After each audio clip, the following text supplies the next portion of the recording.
Hello and good morning, everyone. Welcome to your morning briefing for Wednesday, the 13th of August, 2025. I'm your host, Mike Shelby. Robert, good morning to you. Let's go ahead and jump inside the Beltway here, starting with this latest travel advisory from the State Department, level 2 for Mexico. What's going on? Good morning, Mike. So yesterday, the State Department updated their travel advisory for Mexico to level 2, and they warned American travelers to exercise increased caution due to terrorism, crime, and kidnapping.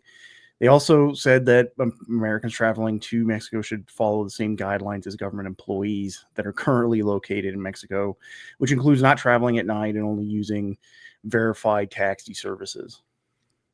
Robert, Mexico has been a mess for as long as anyone can remember. Is this in response to a new trend or something new coming out of Mexico, or is this a little more coercion here to get Mexico to accept this tariff deal? I think this is another pressure point from the Trump administration because they have, as we reported on last week, they've also apparently quietly or secretly authorized military force against cartels. So I think one of the points that's been made about what the Trump administration is doing on a grand strategic level is effectively using Mexico and Canada as examples for the rest of the world to show that the Trump administration is serious. And I think this fits along that strategy of putting a lot of pressure on our neighbors in order to show the rest of the world we're serious about foreign policy issues. Mm-hmm. Yeah, it seems like this is also a data point towards that Fortress North America strategy that we've covered in the past as well. All right, thanks. I'll just let you take it from here, starting with the House and Senate. So there are Republicans in the House and Senate that are preparing some bills that will extend President Donald Trump's control over the Washington, D.C. Police Department when Congress returns from its August recess. And there are also bills coming from Representative Elise Stefanik, who's a Republican from New York, that is going to implement a federal ban on cashless bail, which has been a major criticism of the crime problem that Republicans say Washington, D.C. has. And Senator Mike Lee said he's going to renew efforts to pass what he's calling the Bowser Act that would repeal the D.C. Home Rule Act and return control over Washington, D.C. to Congress. And then during a press briefing with U.S. Africa Command late last month, AFRICOM Deputy Commander Lieutenant General John Brennan said that Mexican cartels are now ramping up operations in South Africa and along Africa's west coast. And according to Brennan, the Mexican cartels are producing drugs in Africa for export to Europe, Australia, and to the U.S. And AFRICOM has actually provided resources to some partners in Africa to conduct drug interdiction maritime operations along the west coast. Then moving over to the domestic income, Mexico extradited 26 suspected high-ranking members of the cartels that the Trump administration designated foreign terrorist organizations. And this happened yesterday. And according to the Department of Justice, some of those extradited cartel members are leaders in the Sinaloa cartel, what's called the Los Cuinis cartel, and the Knights Templar cartel. And then finally, yesterday, Chicago, Illinois Alderman Raymond Lopez, who is a Democrat, went on Newsmax and he said that Chicago does not need the National Guard, but he did call for the Trump administration to deploy the FBI, ATF, and some other federal law enforcement agencies to go after cartels, drug dealers, and human traffickers that he said have operated within Chicago for the past 20 years. He also said that a criticism of the Democratic Party that members of his party within Illinois are, quote, enamored with these criminals. And he added that he thinks President Trump is going to use federal funds, which make up 22% of Chicago's budget, as leverage to basically force the Chicago city government and Illinois state government to cooperate with deploying federal law enforcement agents within the state. You know, Robert, I was thinking about this last night, and I don't want to get into a huge philosophical debate here, but maybe it's because the criminal class votes to keep the Democrats in charge. And maybe there's just kind of this tacit agreement here where, you know, I've got a good friend of mine. He's a retired cop in Dallas, and he was kind of explaining the I scratch your back, you scratch my back kind of relationship between some of the organized crime and the political class in Dallas, Democrats in Dallas. And sometimes that extends to the police department as well. That's one reason why he took retirement. Why is this? Why are these politicians in these cities going so easy on criminals, letting them get away in some cases, literally with murder, or just about. Uh, I, Qui bono? I guess it's bad for the city, but it's good for them politically. I don't understand. Well, part of it is that I think there's been allegations over the last few decades that a lot of machine politics in some of these big cities, they do use or cooperate with some criminal organizations for political activities. And and like you said, they are really a client class of a lot of these democratic political machines. They provide votes is a big one. And the and a lot of it I think is not necessarily to do with like a direct relationship. It's also just that these major criminal groups happen to be within other client classes of the Democratic Party. Mm-hmm. Yeah, I'm not saying Republicans are squeaky clean either, but that is one thing that he did tell me is that some of that drug money is funneled into campaign contributions, and so there's obviously some mutually beneficial relationship, which means it's harmful for everyone else. So, all right, thanks for that, Robert. Let's go ahead and move on to the global sit rep.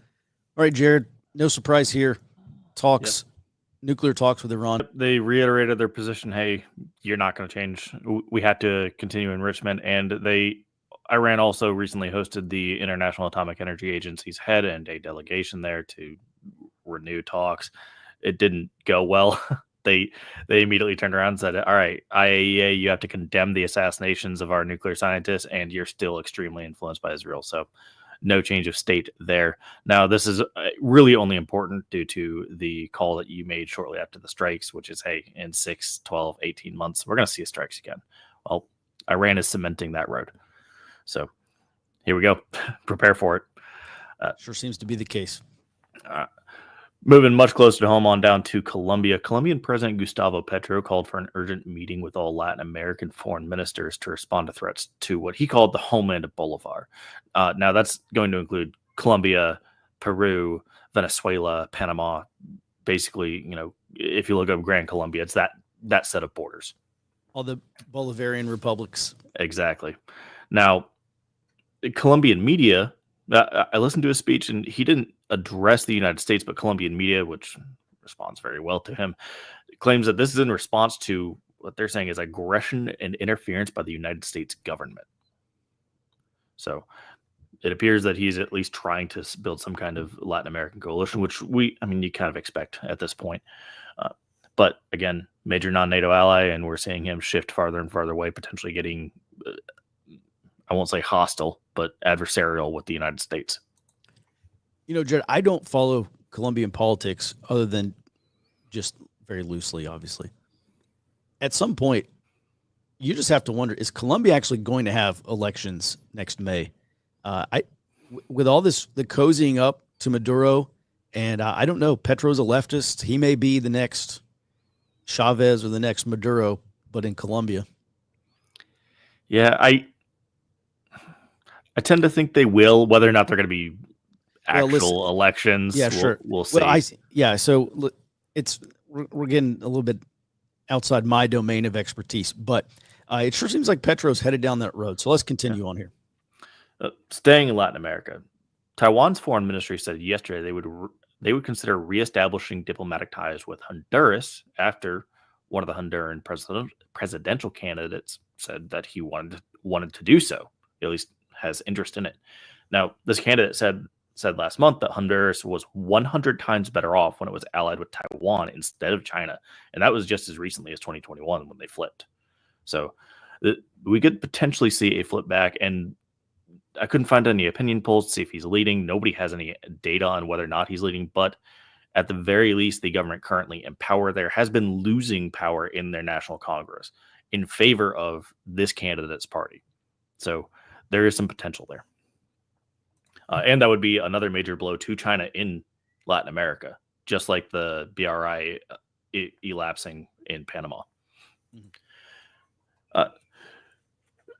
Moving over to Africa, the U.S. Treasury Department sanctioned 2 Hong Kong-based export companies that are operating in the Democratic Republic of Congo for buying illegally mined minerals, and the Treasury Department claims that this supports policies that threaten the peace, security, or stability of the DRC. Now, what that is basically illicit groups in the DRC are mining these and then selling them to these Hong Kong-based companies, and they're, destabilizing the country.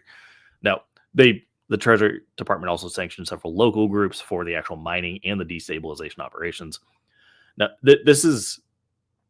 it appears tangential, but I do want to call back to a couple of things that happened earlier this year. The DRC came to the United States in a break from the historic norm and said, hey, we want you to come solve our security issue here. We have a major issue with Rwanda. They achieved a peace deal. And the DRC said, if you help us, we also want you to help us break China's dominance on our mineral sector. That was only reported here on Forward Observer because everybody focused on the peace deal. But that was something that I think it was their foreign minister was saying. So here, this is action on that, trying to break China's dominance in the DRC's in the DRC's mineral sector. So there was a joint statement released by several major U.S. officials, the secretaries of state, commerce, energy, and transportation, all said that the International Maritime Organization's net zero framework, which the IMO, that is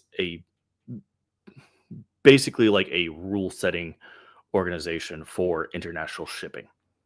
So they say, hey, you should have these kinds of frameworks on your ships. They were going for a net zero proposal, which aims to reduce global greenhouse gas emissions from international shipping. Not, we're not going to do solar powered ships, but that's what they're aiming for. The U.S. further called on all IMO members to turn down the proposal or face retaliatory measures. So tariffs and sanctions have been a favored weapon here. I expect to see a lot more of that depending on who supports this measure, particularly if it passes, because the U.S. is not going to comply with this. And this would hinder the ability for the U.S. to actually rebuild shipping. And then moving very close to home, a Russian destroyer, a Chinese destroyer, and a Chinese supply ship all docked in Petropavlovsk-Kamchatsky, the port seen here on the map, this very far northeastern port in Russia. This is part of their annual joint patrol that they've been doing since 2021. Now, this flotilla, per the Russian Pacific Fleet, plans to continue their journey along the previously scheduled patrol route. Now, I think that's an important quote because these things are planned months in advance. They're planned without really much consideration for what's going to happen in the future because these are joint exercises to get used to how everybody moves together. But it's happening at the same time as the Trump-Putin meeting in the Aleutian Islands. So they're going to pass right by it. I'm expecting to see everybody make a big deal about it, but this was not scheduled to, actually affect that meeting. It's just, it aligned here, and there will be, we will probably see a bit of a reaction to it if they don't just turn that flotilla around. All right. Thanks for that roll up, Jared. And let's go ahead and move on here. 51 protests within the baseline. And let's talk about this Free DC campaign. So you have some progressive activists, and I only learned this because Indivisible is promoting this. Indivisible being the country's largest protest organizing group. At any rate, they're promoting Free DC, this campaign that would, quote, protect home rule. So something that Robert talked about at the top of the briefing. But also they are opposing U.S. Attorney for D.C., Jeanine Pirro. And then also they want to resist what they say is federal encroachment by the Trump administration and a federal law enforcement presence in D.C. And I guess roll up National Guard troops as well. So organizers held a campaign orientation training last night. They went over broadly the strategy, and it's pretty typical local organizing, non-cooperation, something I've been talking about here for a while. And then they have these direct action trainings scheduled throughout the month. And you can see they held a direct action training on August the 2nd with the Blackout Collective and Free DC. Free DC, if you look at their calendar of events, you go to their website, you look at their calendar of events, they have non-cooperation theory and practice training. This is something that Indivisible has also been pushing. Remember the 6 pillars of that? This all goes back to the Gene Sharp, to the nonviolent resistance and revolutionary movements, the color, quote unquote, color revolutions. successful or failed, there is a playbook. We are seeing this playbook in the United States right now. It is the exact same thing. The more I read about Gene Sharp and his publications on the theory of nonviolence, the theory of political revolution, you start to see these hallmarks. And over the weekend, I was reading about the Serbian Revolution in 2000, right out of the Gene Sharp playbook, National Endowment for Democracy, all those NGOs. And you go back and you start to read about these color revolutions, and there are these little things that you see that are happening inside the United States right now. So I just want to point this out ad nauseum at this point. These people are running effectively like the color revolution playbook. Bottom line here is, all right, you want your DC-based resistance organization or your DC-based shut down DC movement. Here it is. The bottom line more broadly is this type of organizing is happening all across the country. And remember, this is the bedrock of a popular revolution, or the bedrock of, you want to call it a color revolution or a national resistance movement, or whatever you want to call it. The human infrastructure, the organizing, is absolutely critical. This is what they're building right now all across the country. This 1 Million Rising campaign that Indivisible launched last month, I think it's this week. They're supposed to have 2 meetings. They called on all their activists. They said, invite protest members, invite community members into your home, go hold a meeting somewhere, attract as many people as you can, and go over non-cooperation, the theory of non-cooperation, the strategic of nonviolent resistance or nonviolent revolution. And then in a second meeting, go and plan your direct action. I think that deadline for that second meeting is coming up this week. Maybe it's tomorrow, actually. And so we are probably going to start seeing, I expect to see a lot more direct action demonstrations, like civil disobedience, nonviolent resistance kind of stuff. And the last thing I'll say is, you go back to 2020, and there was a shutdown DC organization, and they were planning to literally block intersections, shut down DC. If President Trump in 2020 had remained in office, legitimately or illegitimately, if he was elected or not, it didn't matter. If he was there, they were going to shut down DC. This is the human infrastructure that is being rebuilt ahead of 2028. I don't think this stuff, one question that I've previously had is, on the current timeline, they're focused right now on building basically a get out the vote army, an army of activists that can go, if every activist can go get 1 or 2 people who don't vote and get them to vote in the midterms, then Democrats can take back the House and shut down the Trump agenda. This is what this Texas mid-decade redistricting thing is all about. Ohio, maybe other red states will follow. So this is really a battle over the Trump agenda. The question is, if you look at these 3 phases here, and there's a handful of models or frameworks that I've talked about, but generally, if we move from protest to resistance to revolution, resistance is going to be messy, it's going to be ugly, it's going to be disruptive. The thing that I'm most concerned about is what would tip them from phase 2 to phase 3? What actually tipped this group or this national movement from resistance to revolutionary activity? And just one question I have is, could this happen prior to the 28 elections? Something I will continue to keep an eye on, but just to underscore the bottom line here, they're building the human infrastructure required to launch something like this. It doesn't mean they will launch a revolution, but they're building it if they need it. And if they will probably need it, let me say this, they may need it in 2028. With that, let's move on. All right, Robert, the Trump administration, I don't know why this is such a big deal. It seems like previous presidents get to choose who they want in their administration. I guess it's a big deal because Trump's choosing all these, quote unquote, loyalists. But I don't know. These people act like Trump doesn't have the right to get his nominees in or to get his people he wants in to run the government. But I guess, if they think he's a fascist, then of course you don't want that. But what's the latest here? So I think bottom line up front, the Trump administration has been making moves in the last couple of weeks, and some statements from Trump officials, I think, point to the Trump administration is preparing for a major purge of the federal civil service. So earlier this week, the Office of Personnel Management Director, Scott Cooper, said that he thinks federal workers should be at-will employees, and it's not reasonable to have federal workers who are attempting to, in his word, thwart the goals that the president has been elected to do. Late last week, the Department of Justice quietly ended a Carter-era consent decree, and this comes from a 1981 lawsuit called Luvano v. Campbell, which the Carter administration agreed to end the use of what are called Pendleton Act civil service exams for federal employment.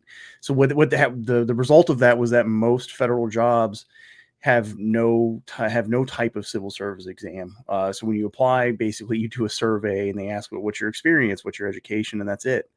And then the Trump administration yesterday terminated union agreements for FEMA and USCIS employees, though according to the Federal Employee Union, they exempted certain categories, and they specifically said police officers and firefighters. So I think what's happening here is the Trump administration is preparing to fire federal employees and re-implement civil service exams to, I think, in effect, clear out Democratic Party and Trump resistance political infrastructure in the executive branch.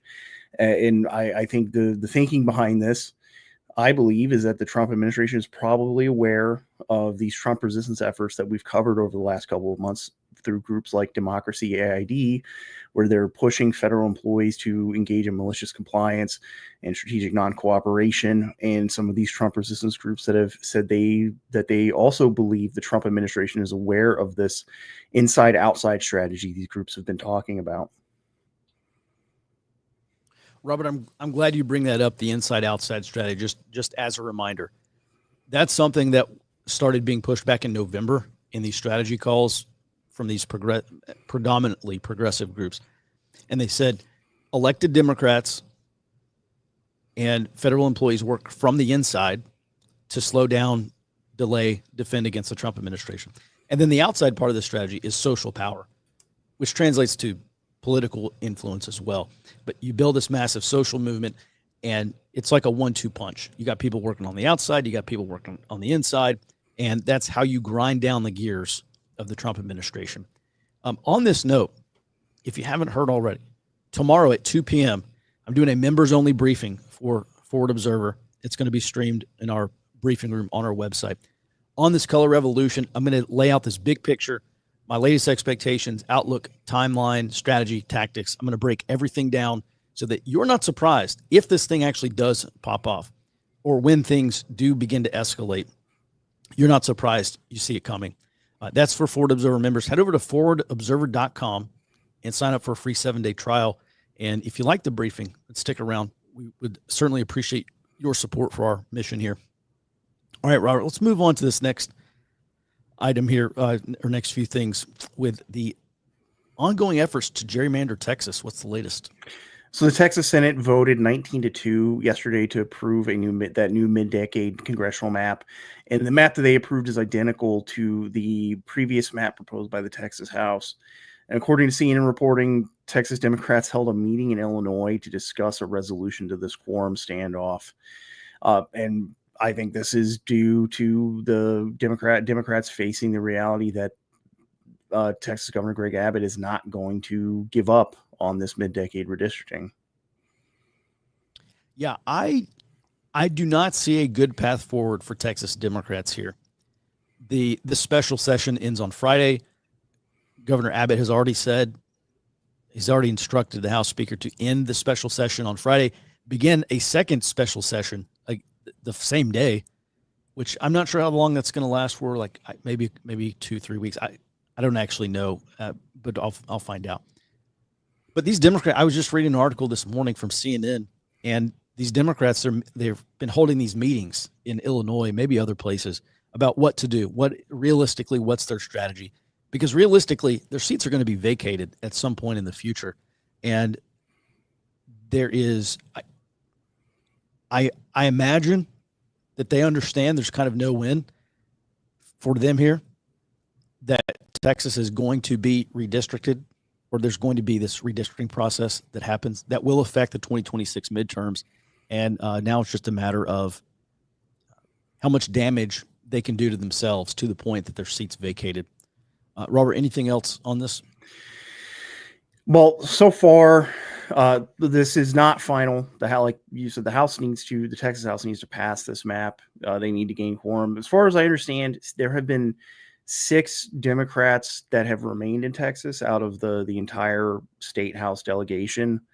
So they really only need 6 more Democrats to either return or vacate those seats, because if I remember correctly, there only need to be 12 Democrats in Correct. in the House in order for them to gain a quorum and pass this bill. So yeah, I agree. I don't think that they really have a path forward if Abbott is serious about getting this done. Yeah, the Texas State House, you got to have 100 representatives present to achieve a quorum.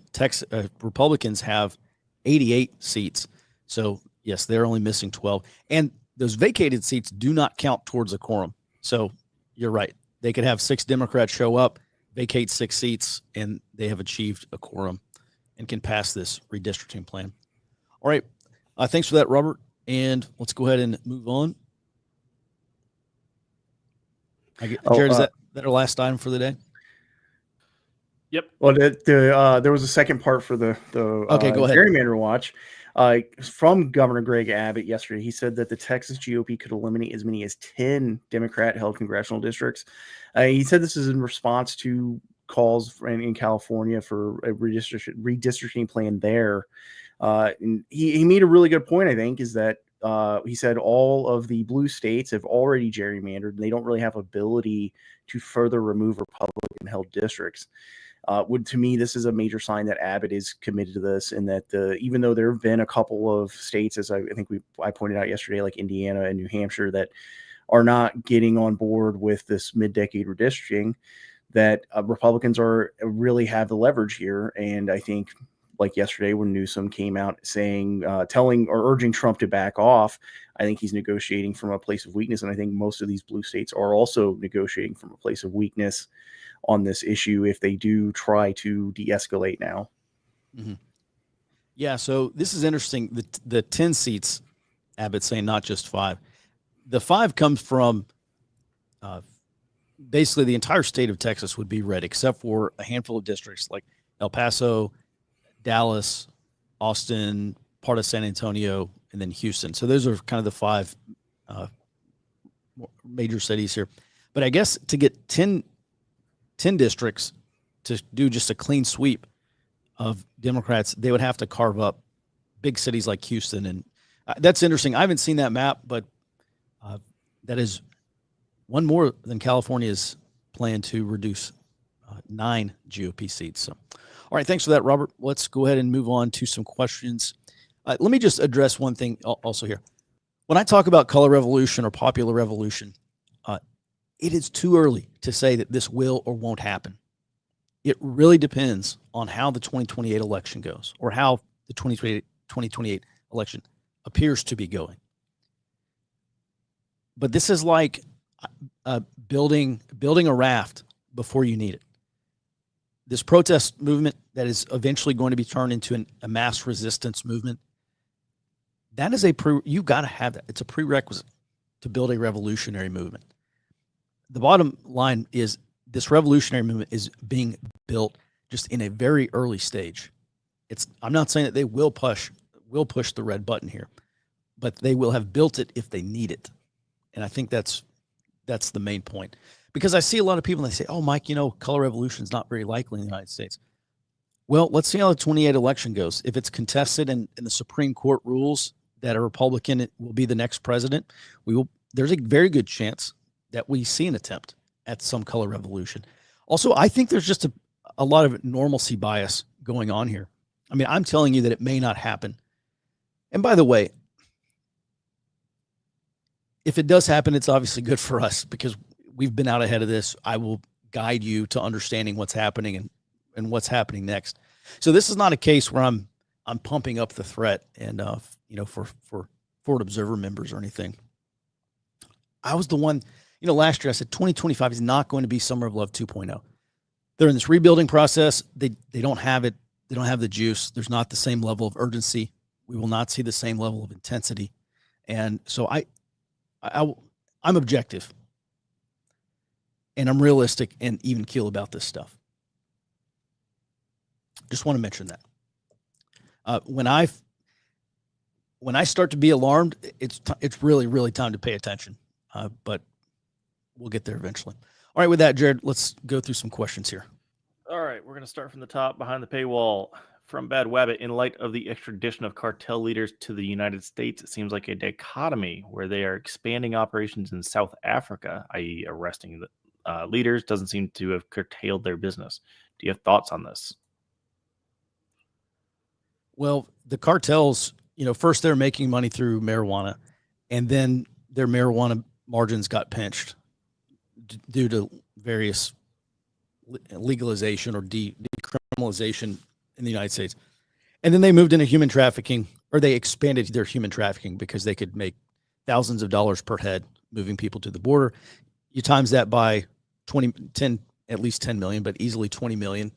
And okay, so that, that's a lot of money. And now they can't do that anymore. So they've got to move to something else. They're going to keep making money. So, and they've got billions of dollars to do this.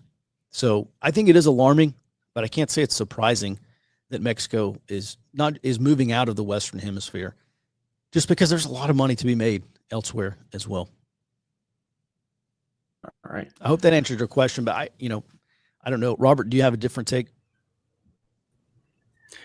No, I agree. I think it's just pressure being put on them here means they're going to find some kind of pressure relief valve. And that's Africa, where there's a lot of failed states and a lot of states that don't really have a capacity for law enforcement on the same level the United States does. Mm-hmm. All right, Jared, next member question, please. All right. Regarding Argentina, with everything we're seeing from the socialists in South America, how is Argentina faring? And follow on, do they have the beginnings of a color revolution there? Are the leftists moving into Argentina too? Well, the leftists have been in Argentina. So I think Milei's done a very good job of, to my understanding, combating inflation, improving economic growth. So he did early in his term. They did have some serious protests.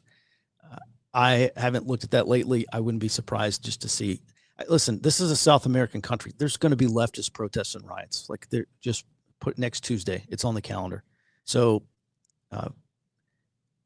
in terms of, how Milei is faring, I mean, I think he's probably doing pretty okay. Yeah, I keep an Argentina feed up, and it's just not much has been pertinent to the United States, but they're consistently getting positive indicators, and there still is at least politically enfranchised leftist group there that tries to put things through every once in a while, but I haven't seen them pull off any wins recently. Also, on the topic of could there be a leftist revolution in Argentina, it is very difficult to attack the legitimacy of a government when they have credibility. And right now, I think Milei has credibility. If the economy is improving and inflation is coming down, two things that Argentina has not been able to do in literally decades, then that gives him a lot of credibility. And so it is probably impossible to do something like this against Milei right now. Now, if the shoe were on the other foot and they were in economic contraction and inflation continued to go through the roof, then that would undermine the credibility of the Milei government, decrease his legitimacy in the eyes of many. And then, that may be a prime time. There's also a question here about would a color revolution increase, would a debt crisis in the United States increase the chances of color revolution? Obviously, yes, 100% it will. That is my big concern. Right now, my expectation is that we will probably have an armed conflict in this country that coincides with the big debt crisis ending. This is something that Ray Dalio talks about in his book. We go through these generally roughly 80 years. That's how long a big debt cycle lasts. So you have short debt cycles that end in recession, every 8 to 10, whatever years. And then you've got a big debt cycle. And what happens is when you go through these recessions, yes, it does clear out some bad investment, some malinvestment. And yes, some debt does get cleared away. But what happens is debt levels continue to increase through every recession because people just continue loading up on debt until you get to the end of this big debt cycle and just the debt can't be rolled over. You've got higher interest rates and you have just a debt crisis. Roughly, I've got this spreadsheet here. I started looking at the numbers. Best as I can tell, there's about a 75% correlation between either a big financial or big debt crisis and some form of domestic conflict in a country. So 75% correlation. We always want to identify the baseline. How frequently does this happen, or how frequently has this happened in the past? And that's kind of your starting point for analysis. Not to say that the chances are 75% in the United States, but just historically, there's a very good chance that those two coincide. We have a big debt crisis that coincides with some form of domestic conflict. So, yes, having a big debt crisis, if that does hit during the Trump administration, it's going to be painful for everyone. The Fed and the Treasury Department, they're basically going to have to use this extreme form of manipulation called financial repression. A lot of people are going to get wiped out. It's going to be very painful. And yes, that will reduce the legitimacy and credibility of the Trump administration. Yes, I think it's very likely that that would be a good time for this left-wing revolution when people are less willing to support the Trump administration due to what's going on in the economy, especially if they believe his policies caused it. So I hope that answers the question. Okay, that was kind of a 2-for-1. And the last one from behind the paywall, what are the current numbers of R&D seats in Texas? So there's 25 Republicans, 12 Democrats, and then there's one vacant because Sylvester Turner, who was a Democrat, died in Congress. Yes, yep. The congressional delegation. Yeah, the House, the state House is, I think, 88 Republicans and 62 Democrats. Mm-hmm. All right, Jared, do we have a good question here from the YouTube or X side? There we go. What happens if your governor doesn't call in the guard and the district attorney does not prosecute? Shouldn't the feds come in? What is the FBI doing? Clark, I'm not sure exactly what this is in response to. I guess this is just general crime or riots. Robert, what's the argument for getting? I guess federal law has to be broken, number one, if you're going to get federal law enforcement involved. So we're probably not talking about riots unless we're talking about some form of violence. But what say you?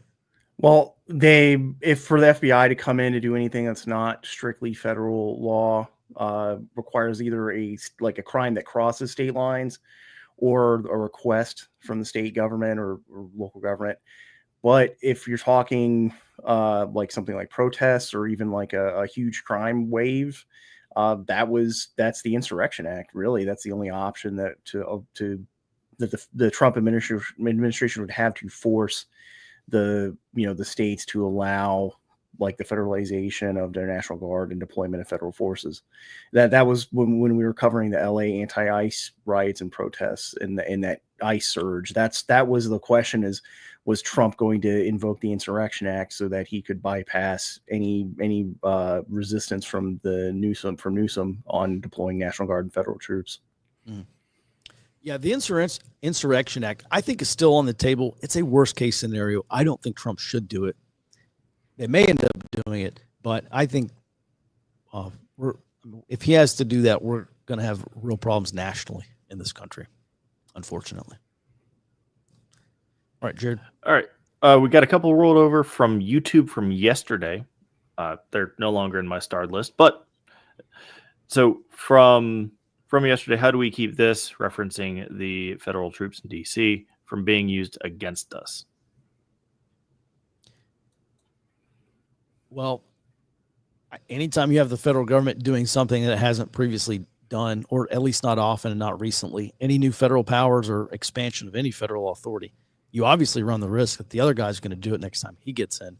So quite frankly, I don't know. There's probably not a great answer to that question other than just pushback. If you can build enough political pushback and it's politically unpopular, you reduce the likelihood of that happening in the future, probably not to zero, but that's how you could push back against it, Robert. Well, so I think the idea is, okay, the federal government is effectively wresting control of local law enforcement from Washington, D.C. Why can't or what's to stop a Democratic administration from doing the same thing in other places? They have, I think, effectively been doing that. So for years now, since before the Obama administration, Democratic presidents, but this was happened very heavily during Obama. They would use what's called a consent decree through the Department of Justice that effectively gives the federal government control over local and state law enforcement agencies. It would usually be done under the guise of like civil rights violations, but for the most part, I think it was done to in like major cities to do exactly what that previous question was. What if DAs don't prosecute? What if police don't arrest? I think it was done to kind of hamper law enforcement in some of these major cities by effectively taking federal control. Mm-hmm. So it's already been done, basically. Yeah. Yeah. The flip side of that is I don't know that this could work in every jurisdiction, obviously. But at some level, I think political and social pushback against the local DA to get them to prosecute. We've talked about it here locally. We used to have a DA that was it could have been harsher towards violent criminals, and she was not. And so that's one thing we had talked about is how do we persuade her? How do we influence her to be heavy where she should be heavy? And protest, political pushback. You know, we're talking about billboards about these criminals getting light prosecutions, violent criminals that should be in prison should be under the prison or under the jail, not. So, you know, I think a lot of these, I don't know, we'll leave it there. But listen, this is the power of networks. I mean, this is, you know, Beto O'Rourke has this thing. What's his pack called? Powered by People or something like that. And you hear a lot about this stuff of the power of the people. And Frances Piven Fox, or I'm sorry, Frances Fox Piven from the Cloward Piven strategy. She has at least one book. She's got a book called People Power, and it's all about left-wing social revolution type stuff. And there's all these leftist books about the power of the people, how to use the power of the people-driven revolution, et cetera. And it's like people, you know, conservatives, they don't have the same focus on building people power. But people power, in many cases, effectively changes or can change local politics. So we'll leave it there. All right, Jared, any other questions here? Yep. Let's do one more really good question, and then we'll call it a day. All right.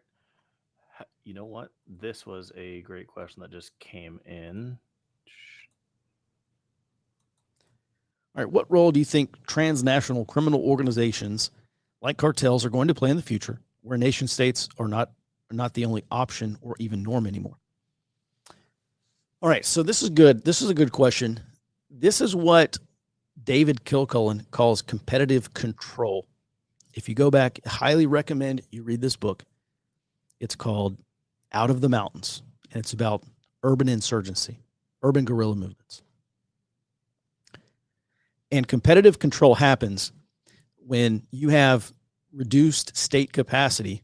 Basically, you have some level of power vacuum, and that allows non-state actors like insurgent groups to exercise greater control, or organized criminal organizations like cartels. This is exactly what's happening in Mexico.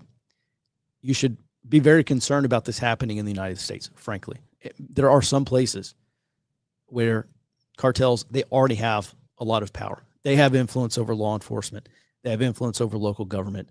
And, you know, frankly, that's just not something that anyone really wants to live under. So is there an argument that TCO is becoming large and international enough may keep nation states alive? I don't know. We'll bring Robert on, but I large TCOs are a net negative for the nation state because you effectively get a narco state. And so, a narco state uses the nation state skeleton, but the actual guts and organs are nothing like some form of effective democratic government. Robert? Yeah, I think one, it depends on what you mean by nation state exactly. Yeah, a narco state is a state. If you have TCOs were to effectively take over the mechanisms of state, like the monopoly on violence, on legitimate violence, and enforcing both internal and external sovereignty. I'm not sure what kind of future you would have where you could have an open narco state, like an open TCO ran state that would have external sovereignty at least. And that basically just means like other states recognizing their authority. So some places might have internal sovereignty, but don't have external sovereignty. So like Somalia is a good example of that. Like Somalia doesn't really have external sovereignty. Somaliland, I believe, is the actual internationally recognized state. So you could end up in a situation like that where you have TCOs that effectively govern domestically, but they don't really have an external sovereignty. Mm-hmm. All right. Well, I hope that answers your question. Thanks for that, Robert. And Jared, there's this last thing about you wanted clarification on something. Was there another question you want to throw up? It was a rollover from yesterday. Here, Happy. He's asking about a sidebar he left for you. I'm not tracking that, so no, not sure. Yeah, was that the machine gun analogy? Basically, I said, probably, yeah. The organizing, left-wing anti-Trump organizing that I saw within the tech startup accelerator that we were in was effectively like look at that like a machine gun, or look at that like a heavy weapon in terms of like political warfare, nonviolent warfare. And so far, there's just not been a good response. Yeah, here we go.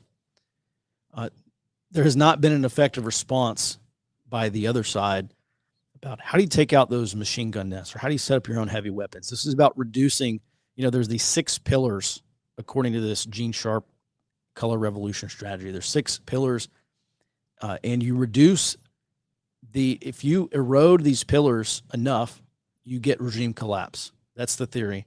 And that has been true in many cases abroad. So that is the strategy they're pursuing inside the United States. Also, let me just say this. We're not pro-authoritarian government here, obviously. In an ideal, we didn't even talk about an ideal world, but an ideal world, none of this stuff would be happening. An ideal world, there would be no communists, and by virtue of there being 0 communists, there would be 0 fascists. There would be no reactionary politics if there's no left-wing revolutionary movement to react to. That's why it's called reactionary politics. So we don't live in an ideal world. And I just look at this situation like this. I hate to use a false dichotomy that we only have 2 choices. Your real choice is to set up something, build local power and influence, and set up some sustainable and workable form of governance locally, regardless of what happens in DC. But I'm almost certain there is going to be a fight for power for DC.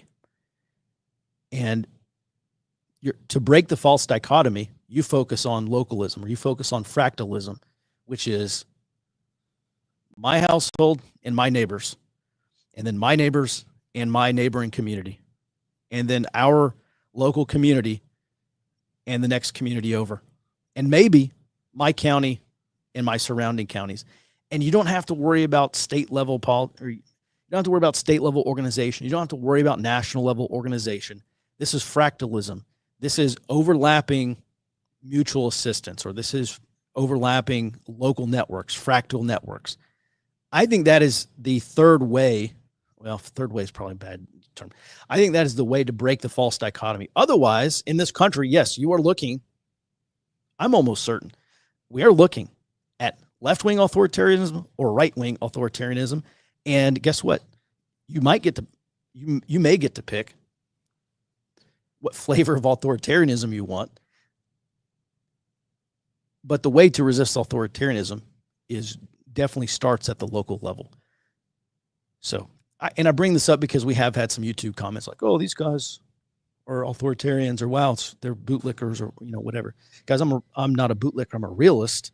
That is a realistic situation. This is where this country is headed, and the solution is it's got to start at the local level, and you've got to use your political influence at the local level to make sure that, regardless of who ends up taking over, that you have something that's workable and sustainable where you live. I'll just end on this last point. I think everyone should read probably 5 or 6 chapters of this book.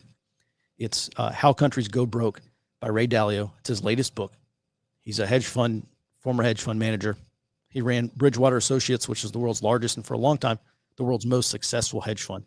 Very, very successful guy. And he says more often than not, the ends of these big debt cycles tend to end in autocracies.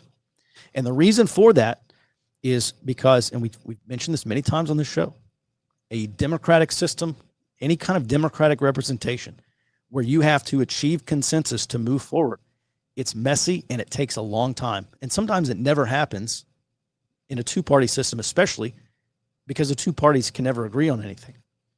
And what happens is, in these types of scenarios, you can't wait years for a solution. You may not have months to achieve a consensus in this two-party system. And what happens more often than not, he says, is you simply just have autocratic forms of government where power is centralized and authority is centralized. And in this case, a president would make decisions effectively bypassing Congress. And people will probably go along with it because they want some solution. And maybe it's a good solution. Hopefully it's not a bad solution, but there will be a solution. And, I think we can go back and crunch the numbers and look throughout history and see, how often this happens. But it does happen often enough that I think everyone should be concerned that we probably are headed towards some sort of autocratic government in this country. And the worse the domestic situation is, or the more extreme the domestic emergency is, the more likely that becomes. I mean, look at 9/11 and the Patriot Act. That's a dry run for probably what's going to happen in this country in the future. So everyone, thanks so much for that. And thanks for watching. That's going to do it for today's briefing. We appreciate your support. Head over to forwardobserver.com if you like what we do, if you find this helpful, if you like our thinking on the future. Sign up, support our mission, free 7-day trial. Coming up tomorrow, 2 p.m., I'm live streaming my Color Revolution update for August. Give you the big picture update. Talk about the strategies, tactics, timelines, my outlook, when I think things are going to happen, my expectations. Members only, forwardobserver.com, become a member and get access to that and all the other things we have going on the Forward Observer Intel dashboard. With that, everyone, have a great rest of your day. We will be back in your inbox tomorrow morning, back on the show starting at 08 Central Time. Until then, be well and stay out front.